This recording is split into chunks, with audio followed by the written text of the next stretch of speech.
오늘은 짐을 싸는 날이다. 계약은 사흘 전에 끝났다. 도장은 이미 내 이름을 떠나보냈다. 나는 거실의 마지막 조명을 끄고 박스 테이프를 한 번 더 눌렀다. 끈적한 소리가 새벽의 정막을 잘랐다.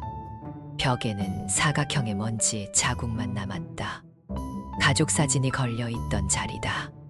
사진 속 나는 늘 가장자리에 서 있었다. 없어도 되는 자리. 오늘은 그 자리를 비로소 비워둔다. 주방 싱크대에는 고무장갑 한 짝이 남아있다. 오른손에 구멍이 났던 그 장갑이다. 나는 손가락을 넣어본다. 차갑고 축축하다. 이 집에서 내 몫이었던 온도와 냄새다. 식탁 위에는 쪽지가 한 장 있다. 할머니, 숙제할 때 도와주세요. 연필 자국이 눌려있다. 나는 그 위에 짧게 덧붙였다. 할머니가 잠깐 다녀올게. 바다 옆에서 현관 신발장 위에는 낡은 열쇠를 올려두었다. 이 집을 여는 열쇠지만 나를 열지는 못하는 열쇠다. 나는 오늘 그걸 두고 간다. 창밖으로 비가 스친다. 빗물은 베란다 유리를 따라 얇게 흐른다. 나는 물길을 따라가며 지난 며칠을 떠올린다. 부동산 사무소의 종이 냄새, 중개인의 중성적인 목소리. 김순자 어머님, 잔금은 일주일 뒤에요. 네, 그날까진 제가 정리 다 할게요. 결정 쉽지 않으셨죠? 이제 쉬운 게 필요해요. 쉬운 게 필요하다고 말했을 때 내 손은 이상하리만큼 가벼웠다. 무거웠던 건 말보다 말 뒤에 붙어있던 세월이었다. 새벽 5시 반의 도시락. 빨래 바구니 셋의 선명한 경계. 저녁 6시의 종소리. 그리고 내가 식탁에 앉을 때마다 들리던 의자 긁히는 소리. 나는 빨간 유성펜을 꺼냈다. 박스 옆면에 크게 적는다. 춘자 바다. 목이 뜨거워진다. 바다는 누구의 것도 아니다. 섞인 색을 타박하지 않는다. 문자음이 울린다. 친구 경희에게서다. 집 보러 온 신혼부부 계약 확정했다며? 울진 방은 받았어. 나는 엄지를 들어 올린다. 고마워. 이번엔 꼭 나답게 살게. 문갑 서랍을 열자 두툼한 흰 봉투가 나온다.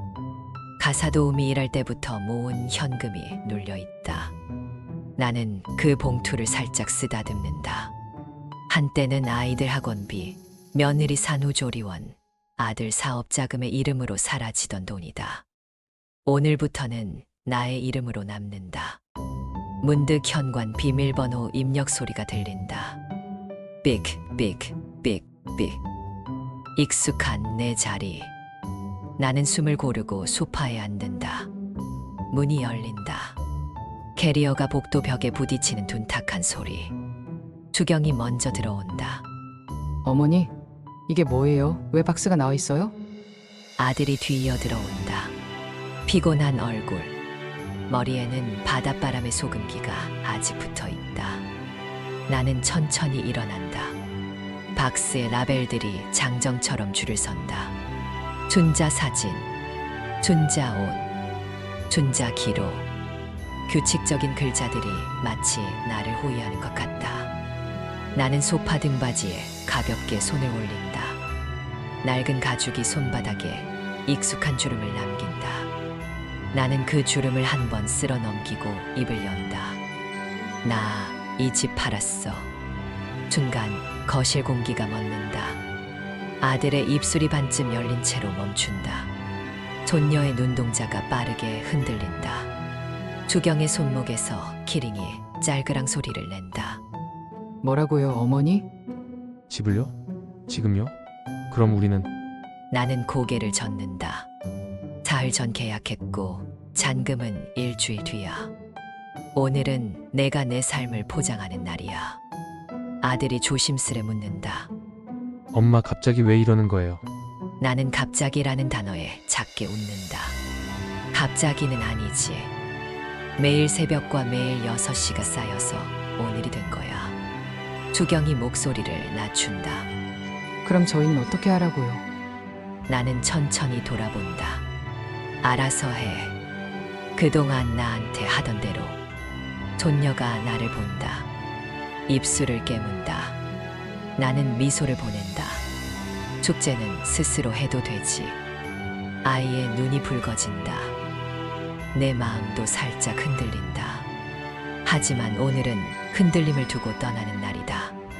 나는 박스 하나를 들어 현관 쪽으로 옮긴다. 허리가 짧게 욱신한다. 주술 자국을 스치는 감각이 지나간다.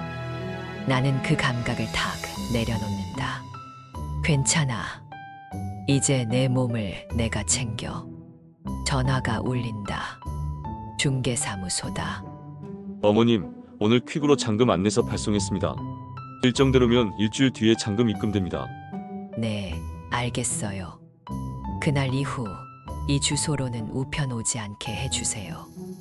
네, 처리해 둘게요. 통화를 끊고 나는 다시 소파에 앉는다. 유리창 너머로 비가 약해진다. 기압이 오르는지 귀 안쪽이 시큰하다. 스스로에게 속삭인다. 이번에는 내 편을 들어. 아들이 다가와 말한다. 엄마 다시 생각하자. 우리가 잘할게. 나는 고개를 든다. 잘한다는 말은 늘 늦게 오지. 그래도 이번엔 아니야. 주경이 조심스럽게 묻는다. 집 한도는 어머니 앞으로 다 들어오는 거죠? 나는 고개를 끄덕인다. 내 이름의 집이었으니까. 내 이름의 잔금이 들어오겠지. 말끝에서 나는 부드럽게 덧붙인다. 그리고 내 이름의 삶으로 갈 거야. 나는 신발을 꺼내 신고 끈을 조인다. 낡은 운동화가 발등을 감싼다. 고개를 들어 거실을 한 바퀴 후른다.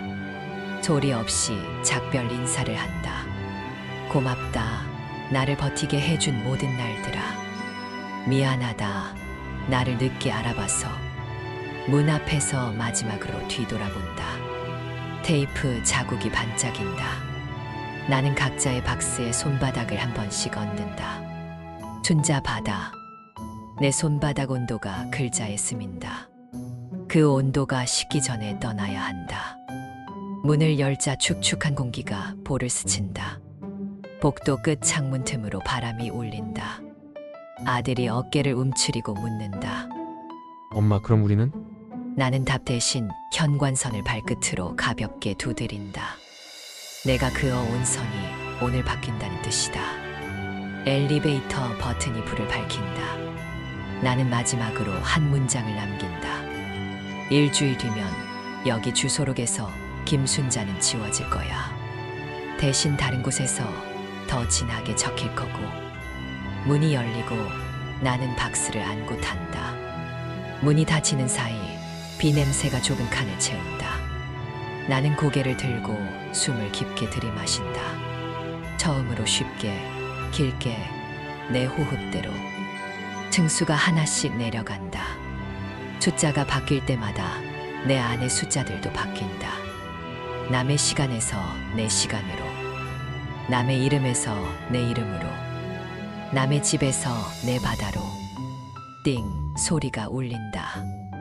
문이 열린다. 나는 발을 내딛는다. 그리고 속으로 또렷하게 말한다. 이제 시작이야, 김순자. 6개월 전 새벽 5시 반. 알람이 울리기 전에 눈이 저절로 떠졌다. 몸은 이미 부엌으로 향하고 있었다.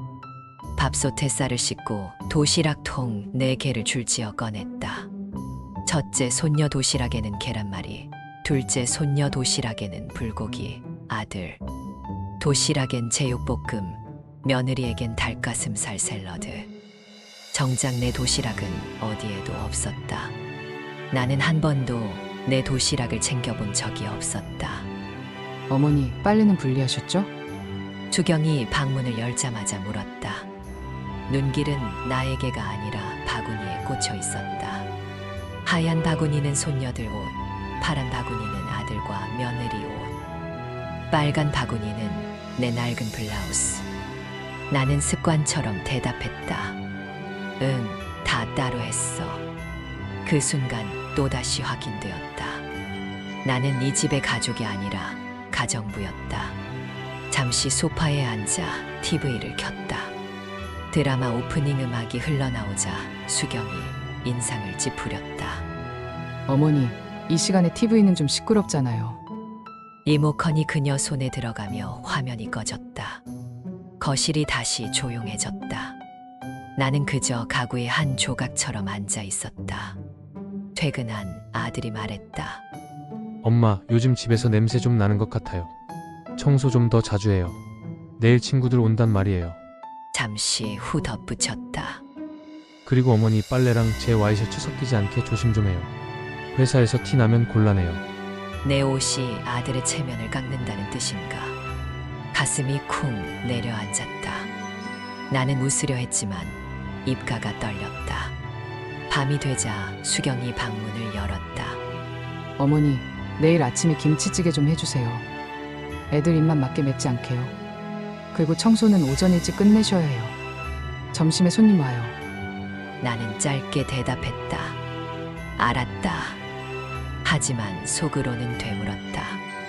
내 몸이 말을 안 들어도 괜찮은 걸까? 그러나 그 질문은 금세 사라졌다. 이 집에서 내 몸은 고려 대상이 아니었다. 며칠 후 손녀의 말이 내 가슴을 찔렀다. 할머니, 친구들이 그러는데 왜 할머니는 가정부처럼 일하시냐고? 나는 아이 눈을 마주하지 못했다. 아이의 순수한 한마디가 가장 깊게 베었다. 그날 밤 베개에 얼굴을 묻었다. 눈물이 나오지 않았다. 눈물조차 아껴야 내일 국을 끓일 수 있을 것 같았다. 그리고 또 하루 아들이 퇴근하며 무심히 말했다.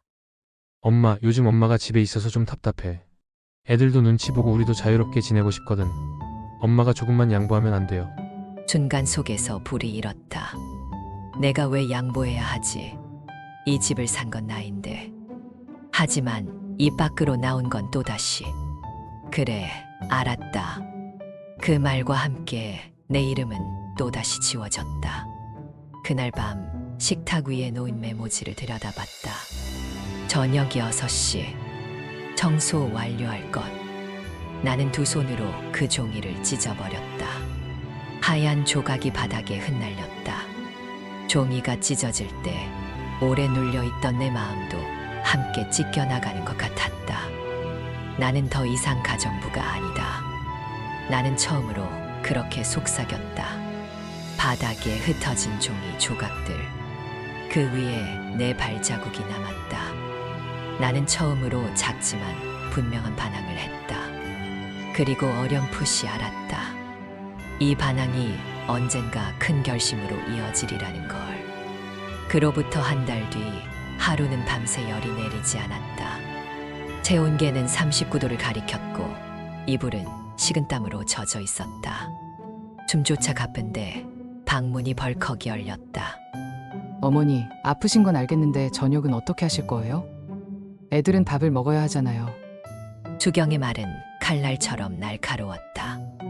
내 건강보다 저녁상이 우선이었다. 나는 간신히 부엌에 섰지만 국자가 손에서 미끄러져 바닥에 떨어졌다. 딱 소리가 울렸지만 아무도 오지 않았다. 며칠 후 의사의 진단이 내려졌다. 허리 수술이 필요하다는 말에 나는 아들에게 전화를 걸었다. 준서야, 엄마가 수술해야 한대. 일주일 정도 입원해야 해. 짧은 침묵 끝에 돌아온 대답은 이랬다. 수술이요? 그럼 집안일은 누가 해요? 순간 머리가 멍해졌다. 아들은 내 건강보다 집안일을 먼저 떠올렸다. 내가 이 집에서 차지하는 자리가 무엇인지 잔인할 만큼 분명해졌다. 수술 당일 나는 혼자 병원에 갔다. 간호사가 보호자 서명란을 보며 물었다. 보호자는 안 오셨나요? 바빠서 못 와요. 괜찮아요. 혼자도 할 수 있어요. 억지로 웃었지만 입술이 떨렸다. 마취에서 깨어났을 때 침대 주변은 텅 비어 있었다. 옆 침대에는 가족이 국을 떠먹여 주고 있었고 다른 환자 곁에는 딸이 이불을 덮어주고 있었다. 내 침대만 물 한 모금 건네줄 사람도 없었다. 퇴원 날 허리가 욱신거려 걸음조차 힘들었지만 나는 혼자 택시를 타고 집으로 돌아왔다. 현관을 열자마자 수경이 말했다. 어머니, 수술 잘 되셨어요? 그런데 내일부터 집안일 가능하세요? 나는 멍하니 바라보다가 겨우 대답했다. 의사가 한 달은 무리하지 말래. 그럼 저희는 어떻게 해요? 파출부라도 불러야 하나 돈도 많이 드는데. 그 말에 내 안에서 무언가 무너져 내렸다. 나는 가족이 아니라 돈 안 드는 가정부였다. 며칠 후 거실을 지나가다 아들 부부의 대화를 엿듣게 되었다. 여보, 어머니 때문에 생활이 너무 제약받아. 친구들도 못 부르고 외식도 눈치 보이고. 그러게 말이야. 차라리 어머니 없으면 우리가 훨씬 자유롭잖아. 요양원에 모시는 게 어때? 요즘 시설 좋은 데 많대. 그 말이 귀에 들어온 순간 다리의 힘이 풀려 벽에 기대섰다. 요양원. 나는 그들에게 단순히 짐이었다. 내가 바친 세월은 그들의 자유를 방해하는 족쇄로만 남아 있었다. 그날 밤 거울 앞에 섰다. 거울 속의 여자는 낯설었다. 눈은 퀭했고 손은 굳은 살로 거칠었다. 주름 사이로 흐르는 세월이 잔인하게 보였다. 나는 속삭였다. 내가 왜 아직도 여기에 있는 거지? 눈물이 쏟아졌다. 이번엔 참지 않았다. 베개가 흠뻑 젖을 만큼 울었다. 울음이 그치자 마음속 깊은 곳에서 단단한 목소리가 올라왔다. 여기서 더는 살 수 없다. 이제는 달라져야 한다. 새벽녘 나는 장롱 속 깊은 곳에서 두툼한 봉투를 꺼냈다. 가사 도우미로 일하며 모아둔 돈. 한 푼 두 푼 흘린 땀이 종이 속에 눌려 있었다. 그 봉투를 쥔 순간 심장이 다시 뛰기 시작했다. 이 돈은 나를 다른 삶으로 데려갈 티켓이다. 창밖에서 희미하게 새벽이 밝아왔다. 나는 봉투를 꼭 쥔 채 눈을 감았다. 그리고 속으로 다짐했다. 이제는 내가 나를 구할 거야. 새벽 공기는 서늘했다. 나는 장롱 속 깊은 곳에서 꺼낸 봉투를 다시 쥐었다. 수십 년 동안 허리 굽혀번 돈, 한 푼, 두 푼 모아온 세월의 무게가 종이 속에 눌려 있었다. 이제는 그 무게를 나 자신을 위해 쓰기로 했다. 한 달 전 어느 날 아들이 밝은 얼굴로 말했다. 엄마, 우리 이번에 제주도 가족여행 가려고 해요. 3박 4일로. 순간 작은 희망이 피어올랐다. 나도 같이 가는 거니? 아들은 짧게 웃으며 대답했다. 엄마는 집에서 쉬세요. 저희끼리 가족여행이에요. 집이 더 편하실 거고. 가족 여행. 그 네 글자가 내 가슴을 깊숙이 찔렀다. 그 순간 확실히 알았다. 나는 그들의 가족이 아니었다. 그날 밤 부엌 바닥에 놓인 세 개의 바구니를 바라봤다. 긴 바구니엔 손녀들의 셔츠, 파란 바구니엔 아들과 며느리의 옷, 빨간 바구니엔 내 낡은 블라우스. 나는 망설임 없이 새 바구니를 한데 섞어버렸다. 긴 셔츠 위에 내 블라우스가 겹쳐졌다. 물들든 말든 상관없었다. 이미 내 삶은 오래전부터 물들어 있었으니까. 다음 날 나는 부동산에 전화를 걸었다. 여보세요. 집을 팔고 싶은데요. 32평 아파트예요. 금매로 내놓고 싶습니다. 목소리는 담담했지만 손끝이 떨렸다. 중개인의 목소리가 들려왔다. 상태가 좋아서 금방 팔릴 겁니다. 요즘 찾는 사람이 많아요. 일주일 안에 계약될 수도 있어요. 네, 부탁드립니다. 사흘 뒤 신혼부부가 집을 보러 왔다. 정말 깨끗하네요. 관리가 잘 되어 있어요. 나는 미소를 지었다. 30년 동안 내가 지켜온 집이에요. 이제 당신들이 새 추억을 쌓으세요. 그들은 환하게 웃으며 계약서에 사인을 했다. 펜 끝이 종이를 긋는 순간 내 안에서 묶여있던 쇠사슬이 끊어졌다. 그날 밤 나는 오랜 친구 경희에게 전화를 걸었다. 경희야, 나 울진으로 내려가려고 해.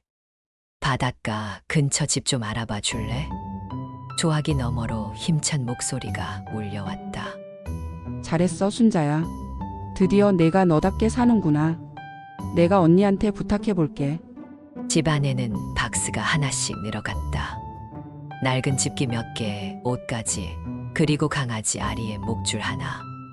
수십 년 살았던 거에 비하면 단출했다. 손녀 책상 위엔 작은 쪽지를 남겼다. 할머니가 잠시 다녀올게. 이번엔 내 여행이야. 바다 옆에서.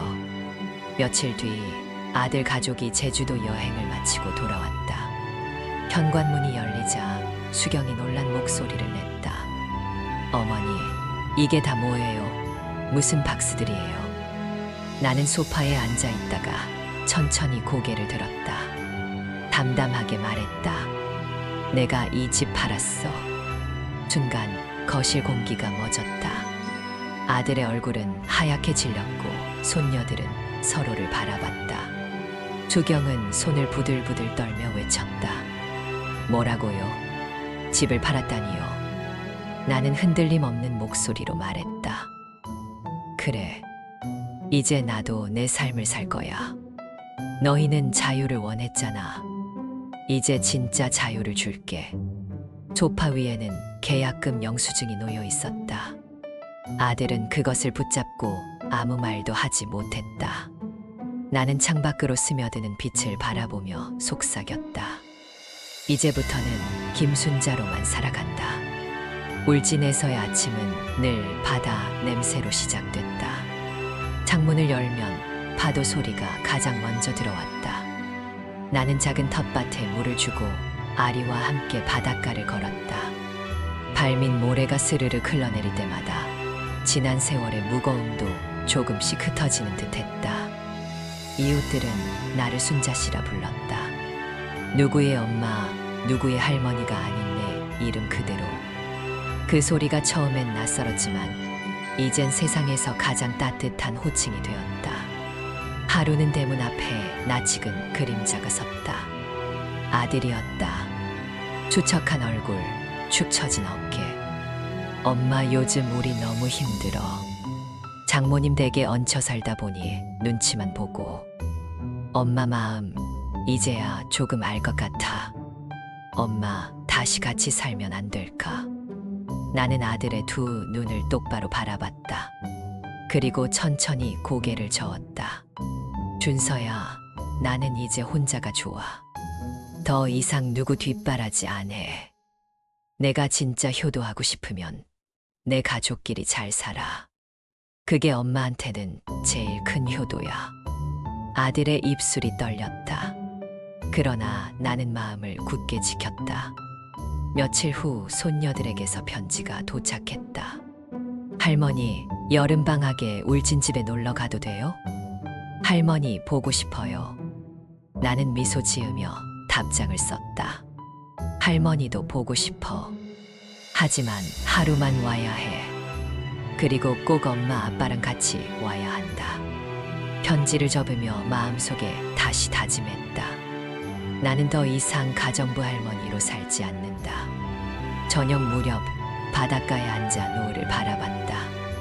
붉게 물든 바다가 내 앞에 끝없이 펼쳐졌다. 나는 속삭였다. 준자야, 고생 많았다. 이제는 내 이름으로 살아라. 남을 위해서만 살기엔 인생은 너무 짧아. 이제는 내가 원하는 삶을 살아라. 바람이 내 볼을 스치며 대답하는 듯했다. 나는 미소를 지었다. 처음으로 내 이름 김순자를 온전히 되찾은 순간이었다. 울진 바닷가를 뒤로하고 붉은 해가 완전히 내려앉는다. 74년 만에 나는 드디어 나로 살기 시작했다.